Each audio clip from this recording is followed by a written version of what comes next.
كي ندعو إلى الله لننشر الخير في الكون الذي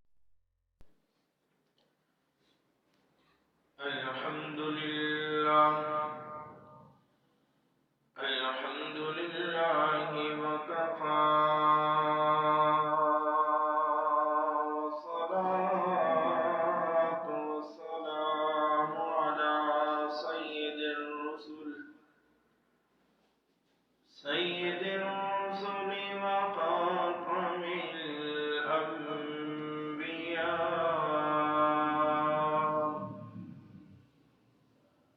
أما بعد فأعوذ بالله من الشيطان الرجيم. بسم الله الرحمن الرحيم.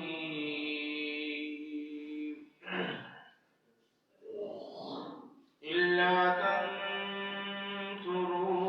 فقد نصره الله إذ أخرجه الذين كفروا ثاني اثنين إذ هما في الغار إذ يقول لصاحبه لا تحزن إن الله معنا رب اشرح لي صدري ويسر لي أمري واحلل عقدة من لساني يفقهوا قولي. اللهم صل على سيدنا ومولانا محمد النبي الأمي وعلى آله وسلم تسليما كثيرا كثيرا.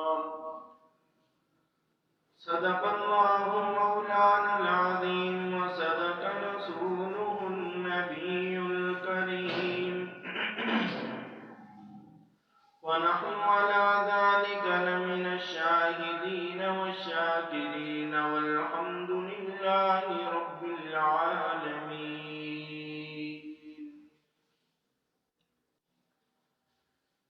میرے انتہائی واجب الاحترام قابل صد احترام، آج جمعۃ المبارک کا عظیم اور بابرکت دن ہے۔ اللہ تبارک و تعالیٰ کا کرم ہے کہ جس نے مجھے اور آپ کو جمعے کا دن نصیب فرمایا ہے۔ دعا ہے اللہ رب العزت سے اللہ تبارک و تعالیٰ ہمیں حق اور سچ کہنے کی توفیق عطا فرمائے اور اس پر عمل کرنے کی توفیق عطا فرمائے۔ گزشتہ جمعۃ المبارک کے اندر سیدنا صدیق اکبر رضی اللہ تعالیٰ عنہ کے فضائل اور مناقب آپ حضرات کے سامنے رکھے تھے۔ اسی سلسلے میں آج دوسری بات کرنی ہے جو قرآن کریم کی آیات کریمہ میں نے آپ حضرات کے سامنے پیش کی ہے۔ اس کا ترجمہ اور مفہوم بھی سیدنا صدیق اکبر رضی اللہ تعالیٰ عنہ کی شان اور فضائل اور مناقب بیان کرنے کے ہیں۔ چونکہ جمادی الثانی کا مہینہ ہے، آج غالباً 15 جمادی الثانی ہے اور 22 جمادی الثانی کو سیدنا صدیق اکبر رضی اللہ تعالیٰ عنہ کی وفات کا دن ہے۔ صحابہ میں سے نبی کے بعد سب سے افضل ترین خلیفہ اول امیر المومنین سیدنا ابو بکر صدیق رضی اللہ تعالیٰ عنہ ہیں۔ نبی علیہ السلام کا ارشاد گرامی ہے کہ میری امت کا سب سے پہلے حساب و کتاب ہوگا اور میری امت میں تمام نبیوں میں سب سے پہلے جنت میں داخل ہوں گا، اور میرے بعد سب سے پہلے سیدنا صدیق اکبر رضی اللہ تعالیٰ عنہ جنت میں داخل ہوں گے۔ اور صدیق اکبر رضی اللہ تعالیٰ عنہ وہ صحابی ہیں کہ روایات کے اندر آتا ہے کہ جنت کے 8 دروازے ہیں، اور ہر ایک دروازہ بول کر کہے گا کہ جب تک صدیق اکبر نہیں آئیں گے ہم نہیں کھلیں گے۔ صدیق اکبر کے لیے جنت کے 8 دروازے کھول دیے جائیں گے۔ جناب نبی کریم صلی اللہ علیہ وسلم نے جس وقت مکہ کے اندر سب سے پہلے اپنی نبوت کا اعلان کیا تھا تو اقرار کرنے والوں میں سب سے پہلے سیدنا صدیق اکبر رضی اللہ تعالی عنہ تھے۔ جس وقت نبی علیہ السلام نے نبوت کا اعلان کیا تو اپنے بھی مخالف ہو گئے۔ معلوم یہ ہوتا ہے کہ جس وقت دین کی بات لوگوں کو بتائی جائے تو مخالفت اس وقت شروع ہوتی ہے۔ چونکہ نبی علیہ السلام کی سیرت کی کتابیں اٹھا کر ہم پڑھتے ہیں تو پتہ چلتا ہے کہ نبوت کی 40 سال پہلے کا جو دور ہے اس میں کوئی لڑائی نہیں، کوئی جھگڑا نہیں، کوئی جنگ نہیں، بلکہ تمام کے تمام لوگ صادق الامین کہتے تھے، اور کوئی محمد نام لے کر نہیں پکارتا تھا بلکہ عبداللہ کا بیٹا صادق الامین جا رہا ہے۔ اور جو مکہ کے مشرکین تھے وہ بھی نبی علیہ السلام کی ہر بات پر اعتبار کرنے والے تھے، تعریفیں کرتے تھے، لیکن جس وقت نبوت کا اعلان ہو گیا، لا الہ الا اللہ محمد رسول اللہ، جس وقت کلمہ ان کے سامنے رکھ دیا گیا، وہی لوگ جو اپنے تھے، وہی لوگ جو قریب ترین تھے، وہی لوگ جو محبوب سمجھتے تھے، وہی لوگ مخالف ہو گئے۔ سب سے پہلے اٹھنے والا پتھر اپنے سکا چچا کا تھا، جس کو قرآن نے تبت یدا ابی لہب وتب کہہ کر پکارا۔ تو معلوم یہ ہوتا ہے کہ جب دین کی بات نہ ہو تو کوئی مخالف نہیں ہوتا۔ مخالفت اس وقت شروع ہوتی ہے جس وقت لا الہ الا اللہ پیش کر دیا جائے، جس وقت کفار کو اپنے کفر سے روکا جائے، اور جس وقت کسی غلط کام سے کسی کو روکا جائے تو مخالفت ہوتی ہے۔ کیونکہ 40 سال نبوت کے پہلے کوئی جھگڑا نہیں، کوئی لڑائی نہیں، کوئی جنگ نہیں۔ یہی 40 سال کے بعد جس وقت کلمہ پیش کیا تو تمام لوگ مخالف ہو گئے، اپنے پرائے ہو گئے، اپنے دشمن بن گئے۔ تو معلوم یہ ہوتا ہے کہ لا الہ الا اللہ محمد الرسول اللہ جو کلمہ ہے، اس کو بیان کرنے کے لیے مصیبتیں اٹھانی پڑیں گی، تکلیفیں اٹھانی پڑیں گی۔ امتحان اسی کا ہوتا ہے جو دین کا آگے ہوتا ہے، عام بندے کا امتحان نہیں ہوتا۔ حضرت ابراہیم علیہ السلام کو ہم دیکھتے ہیں تو اللہ کے پیغمبر ہیں، اللہ کے لاڈلے ہیں، مہجوین بھی ہیں، لیکن طرح طرح کے امتحانات ان کے اوپر اللہ نے ڈالے۔ کبھی دیکھتے ہیں کہ وہ آگ کے اندر جا رہے ہیں، کبھی دیکھتے ہیں کہ بتوں کو توڑ کر نمرود کے سامنے شاہی دربار کے اندر پیش کیے جاتے ہیں، اور کبھی اللہ کی طرف سے امتحان ہوتا ہے کہ اپنے لخت جگر پر چھری چلا دو، یعنی کہ اس طرح کے امتحان دین والوں کے لیے ہوتے ہیں۔ پھر جس وقت نبی علیہ السلام نے یہ کلمہ ان کے سامنے پیش کیا تو وہ اپنے مخالف ہو گئے، اپنے پرے ہو گئے۔ اس وقت اگر نبی علیہ السلام کا کوئی ساتھ دینے والا تھا تو اس کا نام ابو بکر تھا۔ اب قبیلے کے لوگ مل کر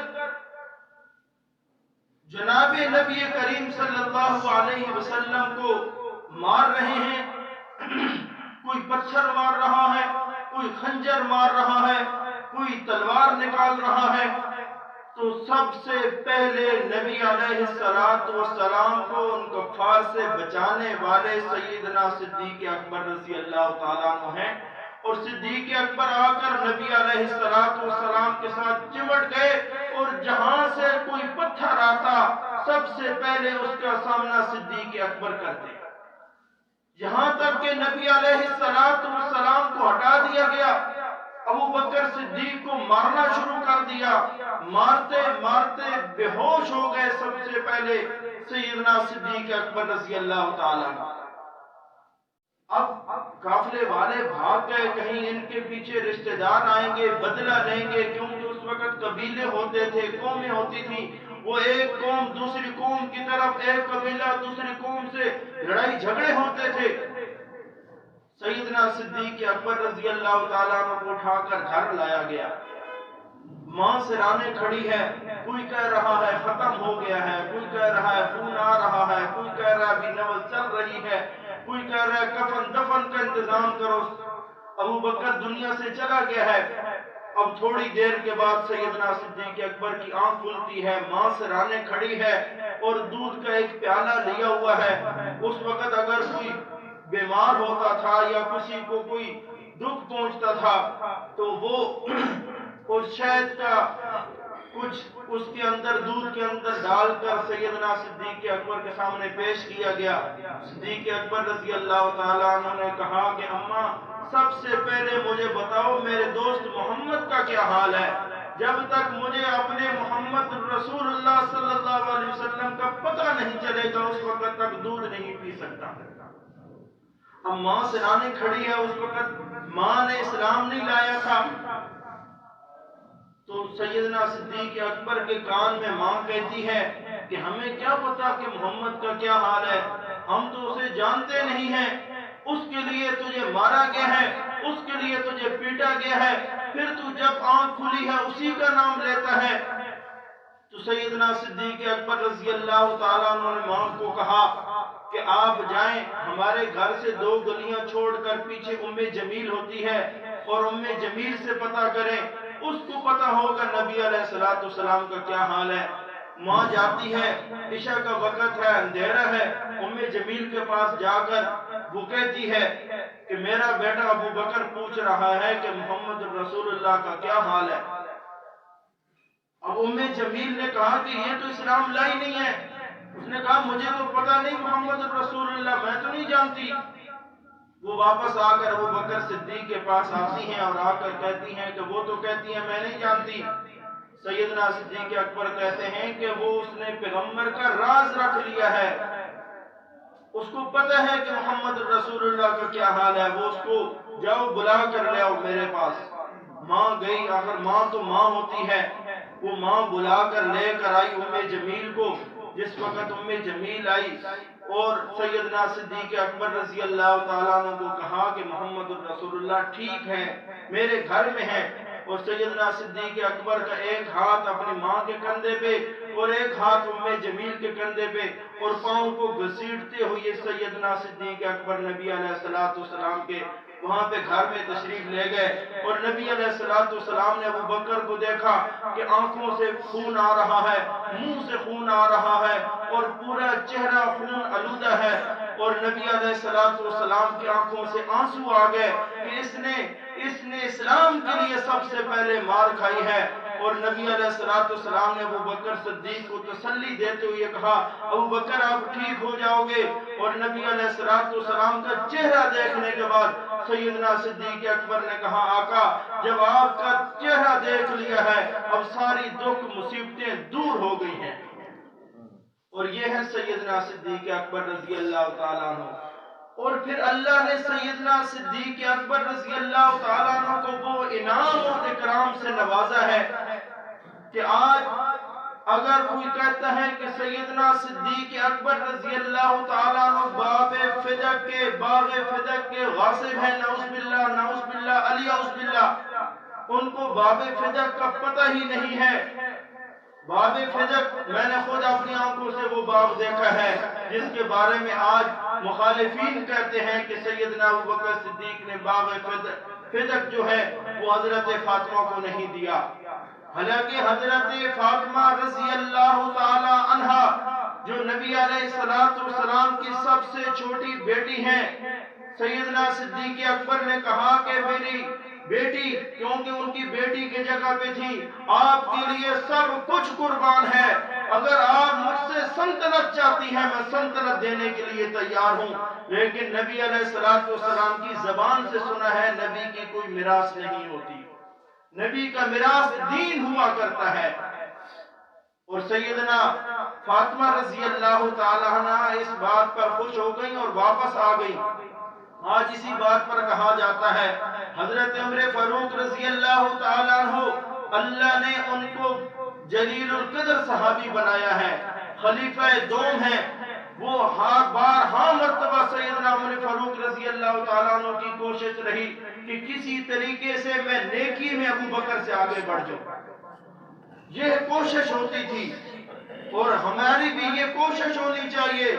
ہم دنیا کے اندر ایک دوسرے سے حسد تو کرتے ہیں لیکن دین کے معاملے میں ایک دوسرے سے حسد کیوں نہیں کرتے؟ جو حسد جائز بھی ہے، دین کے معاملے میں حسد کرنا جائز ہے، باقی کسی کام کے اندر جائز نہیں ہے۔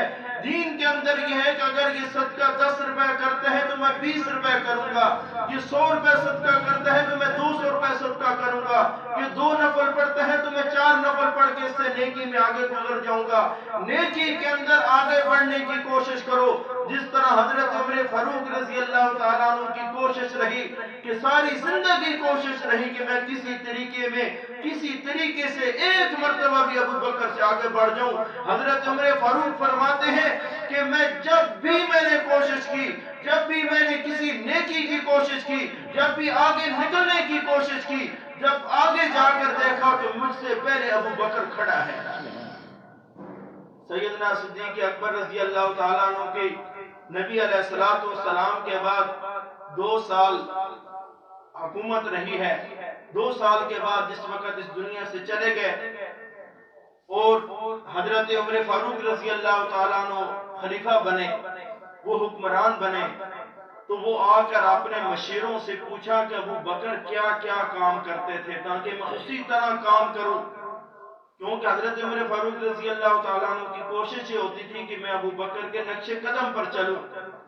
تو لوگوں نے کہا باقی تو وہ کام اپنے حکومت کے سر انجام دیتے ہی تھے، لیکن عصر کی نماز پڑھنے کے بعد وہ کچھ کھانا لے کر اس طرف چل جاتے تھے، پتہ نہیں کہاں جاتے تھے، اس طرف چلے جاتے تھے اور مغرب کے قریب واپس آتے تھے، اور یہ 2 سال ان کا یہی طریقہ رہا، ہر روز یہ کھانا لے کر، تھوڑا سا کھانا لے کر اس طرف چلے جاتے تھے۔ اور حضرت عمر فاروق رضی اللہ تعالیٰ عنہ نے بیت المال سے کھانا لیا، کھانا لے کر اس طرف چل دیے، چلتے چلتے آگے دیکھا ایک جھونپڑی ہے، جھونپڑی کے اندر داخل ہوتے ہیں اور دیکھا کہ ایک بوڑھا بزرگ بیٹھا ہوا ہے، بالکل بوڑھا ہے، جو آنکھوں سے نبینا ہے، اسے نظر بھی نہیں آتا۔ اب حضرت عمر فاروق رضی اللہ تعالیٰ عنہ نے کہا کہ اب ابو بکر آتا ہوگا تو اسی جھونپڑی کے اندر آتا ہوگا۔ وہ دیکھا کہ بوڑھا نبینا ہے، وہ کھانا جو لے کر آتے تھے اسی کے لیے لے کر آتے تھے، کھانا اس کو کھلانا شروع کر دیا۔ اب بوڑھا تھا، نبینا تھا، اسے تو پتہ بھی نہیں تھا کہ مجھے کھانا کھلانے والا کون ہے۔ اس نے کہا 2 دن آیا بھی نہیں ہے اور آج 3را دن ہوا ہے، 3رے دن کے بعد آیا ہے، کھانا ہی کھلانا بھول گیا ہے۔ اسے کیا پتا تھا کہ پہلے کھانا کھلانے والا کون تھا۔ تو حضرت عمر فاروق نے کہا کہ بابا جی مجھے پتہ نہیں کہ آپ کو کیسے کھانا کھلایا جاتا تھا، وہ تجھے پہلے کھانا کھلانے والا کوئی اور تھا؟ اس نے کہا پہلے کھانا کون کھلاتا تھا؟ اس نے کہا وقت کا حکمران ابو بکر صدیق تھا جو تجھے کھانا کھلاتا تھا۔ اس نے کہا وہ میرے منہ کے اندر نوالے ڈالتا تھا، میرا ہاتھ پکڑ کر کھانے پہ لگا رہے ہیں، وہ میرے منہ کے اندر نوالے ڈالتا تھا جبکہ میں ابھی تک مسلمان بھی نہیں ہوں۔ وہ ابو بکر اگر مجھے کھانا کھلاتا تھا، خلیفہ اول تھا، تو مجھے بھی کلمہ پڑھاؤ، میں مسلمان ہونا چاہتا ہوں۔ وہ پہلے کلمہ پڑھ کے مسلمان ہو گیا۔ اور ایک مرتبہ حضرت عمر فاروق رضی اللہ تعالیٰ عنہ وہ آتے ہیں نبی علیہ السلام کے پاس اور آ کر کہا کہ یا رسول اللہ میرا جی چاہتا ہے کہ میں کسی طریقے سے ابو بکر سے آگے بڑھ جاؤں۔ ایسے مجمع لگا ہوا ہے، نبی علیہ السلام نے مجمع کے اندر کہا کہ بتاؤ آج جنازہ کس نے پڑھا ہے؟ ابو بکر صدیق کھڑے ہوئے کہا کہ میں نے ایک جنازہ پڑھا ہے۔ کہا کسی نے کسی بیمار کی عیادت کی ہے؟ ابو بکر صدیق کھڑے ہوئے کہ میں نے آج ایک بیمار کی عیادت کی ہے۔ کہا کسی مسکین کو کھانا کھلایا ہے؟ ابو بکر صدیق کھڑے ہوئے کہ میں نے کھانا کھلایا ہے۔ جو بات نبی علیہ السلام پوچھتے گئے اور ہر بات کے جواب ابو بکر صدیق کے پاس تھا، ہر بات میں وہ کھڑے ہوئے کہ یہ کام میں نے کیا ہے۔ اور حضرت عمر فاروق رضی اللہ تعالیٰ عنہ فرمایا کرتے تھے کہ صدیق اکبر رضی اللہ تعالیٰ عنہ کو کہ آپ میری ساری زندگی کی نیکیاں لے لو، میرے صدقات لے لو، جہاد لے لو، نوافل لے لو، تلاوتیں لے لو، سب کچھ لے لو، وہ ہجرت والی رات جو نبی علیہ السلام کے ساتھ اکیلا تو دیدار کرنے والا تھا، وہ اس کی رات کی ایک رات مجھے دے دو۔ اور ابو بکر صدیق فرمایا کرتے تھے یہ تو اللہ کی دین ہے، اللہ جسے چاہے دے دے۔ اور عمر یاد رکھو ساری کائنات کے لوگ مل کر مجھے نیکیاں دے دیں، اس رات کا ایک لمحہ بھی کسی کو نہ دوں۔ وہ کیسی رات تھی کہ اکیلے ابو بکر صدیق نبی علیہ السلام کا دیدار کرنے والے تھے۔ اور ایک مرتبہ حضرت عمر فاروق رضی اللہ تعالیٰ عنہ نے اپنے حضرت ابو بکر صدیق کے دور حکومت میں وہ تلاش کرتے تھے کسی چیز میں کہ ابو بکر سے کسی طریقے میں نیکی سے آگے بڑھ جاؤں۔ وہ تلاش کرتے کرتے ایک پہاڑ کے دامن میں گئے تو وہاں ایک بوڑھیا رہتی تھی، وہاں پہ چلے گئے، کہا یہ ابو بکر کو نہیں پتا ہوگا کہ یہ بوڑھیا یہاں پہ رہتی ہے، آج اس بوڑھیا کی خدمت کر کے ابو بکر سے آگے بڑھ جاؤں گا، کیونکہ یہ تو اس دامن میں ابو بکر کو تو یہاں پتہ ہی نہیں ہوگا، یہ اس پہاڑ کے جھونپڑی اس دور ہے، تو وہ وہاں کیونکہ وہ تو اپنی حکومت کے اندر بھی مصروف ہوتے ہیں تو یہ جھونپڑی ان کو پتہ نہیں ہوگی۔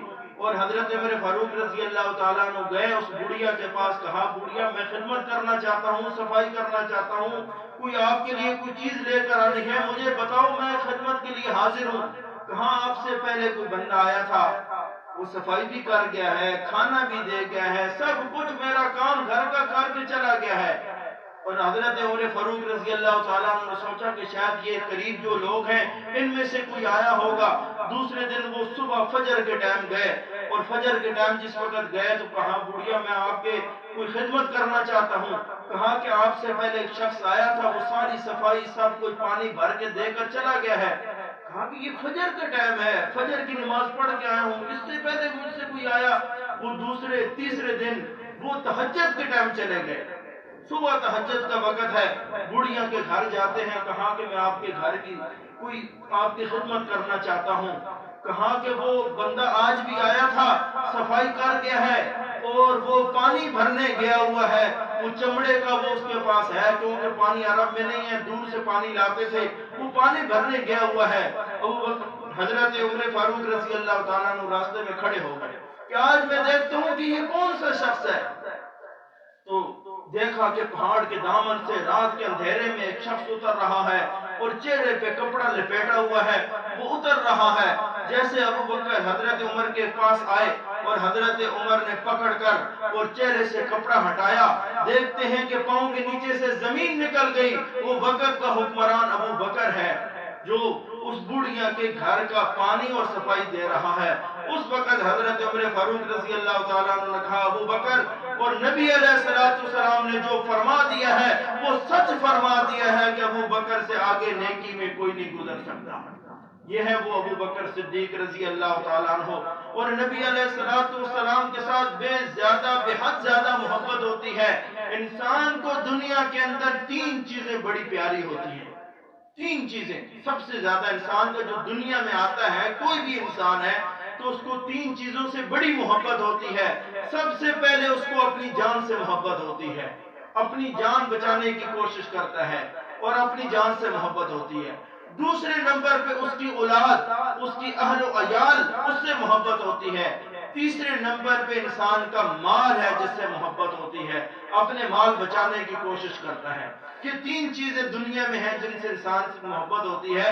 اور یہی 3 چیزیں سیدنا ابو بکر صدیق رضی اللہ تعالیٰ عنہ نے نبی علیہ السلام پر وار دی. اور جان دی تو سب سے پہلے جہاد میں گئے، جان دی تو سب سے پہلے اسلام کے لیے مار کھائی، جان دی تو سب سے پہلے جتنے بھی دین کے کام تھے سب سے پہلے ابو بکر صدیق نے کیے. اولاد دی تو غار میں گئے، اور غار کے اندر میں ہجرت والا واقعہ بیان نہیں کرنا چاہتا، یہ بھی ہجرت کا ایک الگ سے موضوع ہے، لمبا موضوع ہے. لیکن غار کے اندر صفائی کے بعد ابو بکر صدیق وہاں پہ نبی علیہ السلام کو اپنے گود میں اپنے ہاتھوں میں اٹھائے ہوئے ہیں، اور گھر میں چھوٹی بیٹی اسما کھانا بنا رہی ہے اور بیٹا کھانا لے کر جا رہا ہے. باپ نے غار کے اندر محمد کو اپنے ہاتھوں میں اٹھایا ہوا ہے. اس سے بڑھ کر اور کون سی قربانی ہو سکتی ہے؟ اور حضرت اسما کے بارے میں آتا ہے وہ چھوٹی سی تھی جس وقت نبی علیہ السلام نے ہجرت کی. رات کے وقت جس وقت ابو بکر صدیق کے گھر میں آئے تو چھوٹے بچے ہوتے ہیں، وہ دیکھ لیتے ہیں کہ والد کدھر گیا. اب ابو جہل ابو لہب کو بھی پتا تھا کہ نبی علیہ السلام ابو بکر کے گھر گئے ہوں گے. وہ بھی جانتے تھے کہ نبی علیہ السلام کا اگر کوئی دوست ہے تو وہ ابو بکر ہے. وہ سیدھا ابو بکر صدیق رضی اللہ تعالیٰ عنہ کے گھر گئے، اور حضرت ابو بکر صدیق کے لیے اور نبی علیہ السلام کے لیے 200 اونٹ کا اعلان کیا گیا. اگر کوئی زندہ یا مردہ ان کو لے آئے گا اس کو 200 اونٹ انعام ملیں گے. اور جس وقت حضرت اسما کے گھر گئے، حضرت ابو بکر صدیق کی سب سے چھوٹی بیٹی ہیں، وہاں جا کر ابو جہل نے کہا کہ یہ انعام میں حاصل کر لوں. سب سے پہلے گیا وہاں جا کر کہا آپ کو پتا ہے کہ آپ کے بابا کہاں گئے ہیں؟ حضرت اسما نے کہا ہاں مجھے پتا ہے. اس نے کہا کام بن گیا. اس بیٹی کو تو پتا ہے، بچوں کو تو پتا ہے، بچے تو سیدھی بات بتاتے ہیں، یہ بتا دے گا. اس نے کوئی چیز بھی اس کو دی. کہا کہ بتاؤ کہاں گئے ابو بکر؟ کہا ابو بکر تو مجھے پتا ہے کہ میرے بابا کہاں گئے ہیں. جھوٹ اس لیے نہیں بولا کہ میں صدیق کی بیٹی ہوں. صدیق تو وہ ہوتا ہے جو بھول کر بھی جھوٹ نہ بولے. راز بتانا نہیں چاہتی، میں محمد کی امتی ہوں. اس نے مارنا شروع کر دیا. ابو جہل مارتا رہا، ایک تھپڑ لگایا بیٹی زمین پر گرتی ہے، دوسرا تھپڑ لگایا بالیاں ٹوٹ جاتی ہیں. بالوں سے پکڑ کر کہا کہ چھوٹی بچی ہے، شاید مارنے سے تشدد سے بتا دے گی. اس کے منہ سے خون نکلنا شروع ہو جاتا ہے، اور زاروں قطار مارنے کے بعد وہ آپ آخر میں یہ دیکھتا ہے کہ یہ بیٹی کبھی بھی نبی کا راز نہیں بتا سکتی. اب نبی علیہ السلام کے پاس غار میں چھپ کر جاتی بھی تھی اور وہاں پر کھانا بھی لے کر جاتی تھی. اور جب وہاں پہ جاتی ہیں غار میں اپنے بابا کو اور نبی کو ملنے کے لیے، روایات میں آتا ہے کہ 3 دن کے اندر 3 راتیں نبی علیہ السلام غار ثور میں رہے. یہ مکہ سے 4 کلومیٹر کے فاصلے پہ ہے، مکہ کے بیک سائڈ پہ. اور آج بھی اگر جائیں تو وہاں پہ اتنی اونچی چڑھائی ہے، میں خود وہاں پہ چڑھ کر دیکھا ہے کہ بڑی مشکل ہے. اس دور کے اندر بھی بوڑھا آدمی نہیں چڑھ سکتا. تو اس رات کے اندھیرے کے اندر نبی کو کندھوں پر اٹھا کر چڑھنا اگر کسی کا کام تھا تو یہ ابو بکر صدیق کا ہی کام تھا. اور وہاں پر حضرت اسما جاتی ہیں اور نبی علیہ السلام منہ پہ کپڑا لپیٹ لیا، کپڑا لپیٹ کر جاتی ہیں، چھوٹی سی بچی ہیں. اور نبی علیہ السلام نے دیکھا، کہا اسما یہ کیا ہے، آپ نے چہرے پہ کپڑا کیوں لپیٹا ہوا ہے؟ جب کپڑا اتارا تو اس کے تماچوں کے نشانات موجود تھے، خون بہ رہا تھا. نبی علیہ السلام کو بتانے لگی آقا جس وقت آپ وہاں سے آ گئے ہجرت کر کے، ابو جہل میرے گھر کے اندر آیا، مجھ سے پوچھا کہ کہاں ہے نبی، کہاں ہے آپ کے بابا، کہاں ہے ابو بکر صدیق؟ میں نے ان کو بتایا کہ مجھے پتا ہے.